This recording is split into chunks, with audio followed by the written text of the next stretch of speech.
নিজের ঘরে ধর্ষণের থেকে কোনো কিছু আলাদা নয়। ঘর, মন্দির, কর্মক্ষেত্র, শিক্ষাক্ষেত্র সবটা। আমরা হসপিটালকে মন্দিরের সঙ্গে তুলনা করি, তার ধর্মক্ষেত্র বা তার আরাধনার ক্ষেত্রের সঙ্গে তুলনা করি, কারণ ওটা আমাদের ভাতঘর, ওটা আমাদের শিক্ষা, ওটা আমাদের সব।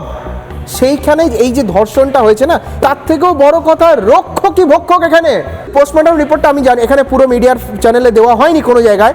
মাথা থেকে পা অব্দি টোটালটাই একটা পারভার্সনের মানে অঙ্কুরের একটা ছাপ রয়েছে। চুলের নখ থেকে শুরু করে তার মাথা থেকে পা অব্দি অভয়ার এমন কোনো জায়গা বাকি নেই যেখানে ক্ষত করতে, যেখানে আঘাত করতে ওই মানে কোন পশু বললে হয়তো পশুদেরকে অপমান করা হবে। পশু বলবেন না, পশু এরকম করে না, পশুরা ধর্ষণ করে না, কোনো জায়গায় তাকে ছাড় দেয়নি। এবং আমার সেই বোন, আমার মাতৃতুল্য, আমার জুনিয়র, এর থেকে দুর্ভাগ্যজনক আর কিছু হতে পারে না।